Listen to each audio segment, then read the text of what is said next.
Magandang umaga po sa inyong lahat, mga kaibigan, mga ka-friend, ka-Facebook, ka-messenger, sa inyong lahat. Magandang umaga po. Ako po may sasabihin uli na maganda at tutorial na bagay sa ating mga kabataan ngayon. Kasi napapansin ko sa mga kabataan ngayon, titigas na ng ulo nila. Yung gusto ng magulang hindi nasusunod, yung gusto nila nasusunod, di ba? Anong silbi pa ng magulang nila kung sila susunodin, mga kabataan? Kahit nga ultimong kapatid mo, ang gusto ikaw pang pasunurin, yun naman ang hindi pipili, di ba?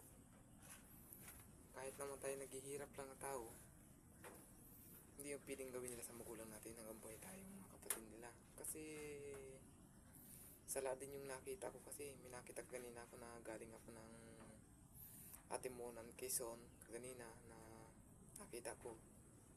Pero sa tabing kalsada ko yung nakita na yung dalawang mga anak niya at nanay niya, sinasagot pa siya nung anak. Nagmumurahan sila, parang wala silang hindi sila magkamag-anak, ganun ba? Kasi dinanasan ko rin yun nung pumunta ako sa mga tiyahin ko na ganun. Kaya ako umuwi di sa Bicol, pero ang trato sa akin, saka parang ang trato sa akin ay hindi nila ako sariling tao. Kasi simple lang kami na tao. Pinapunta ako ng mga magulang ko doon na bilang na madisiplina ako na sa tama. Pero yung hindi ko inaasahan, kaya ako nag-uwi dito, muntik na ako mapasama doon, di ba? Kasi pag natiyahin mo mas gusto mo umuwi pa. Saka naman na kahit tayo'y mahirap lang, yun yung trabaho ko sa Baguio, sa Burnham, na sabi ng mga tiyuhin ko na mamimiss ko raw. Lahat ng dinanasan ko doon, hindi nila alam at ako'y nangungulila din. Kung pumunta man ako sa ibang lugar, nangungulila ako na magkaiwalay kaming magkapamilya. Tapos yung aking mga minamahal sa buhay ay naiwan ko na rin, kaya bumalik ako rito para balikan din yung mamahal ko sa buhay. Ngayon natutunan ko na mas masaya palang kasama sila isa umalis ako na umalis, wala din man nangyayari. At least ngayon alam ko na, kasi pag nagdayo ka at wala kang pinag-aralan sa Manila, napakahirap.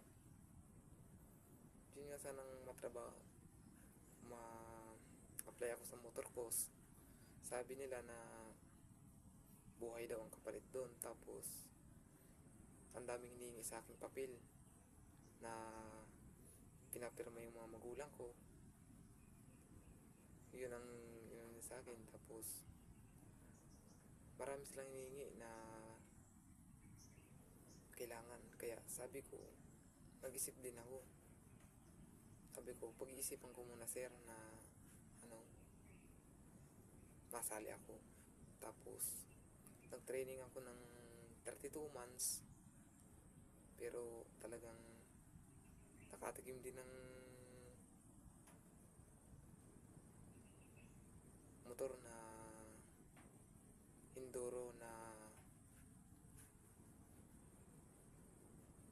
500cc. Kasi rebor siya na nagamit ko, na second hand lang, na pang sarili. Yun lang ang tinisting ko kung magkakayari. Pero nagkayari din. Laking tuwa ko nung malaman ko na kaya ko rin pala kaya ng iba.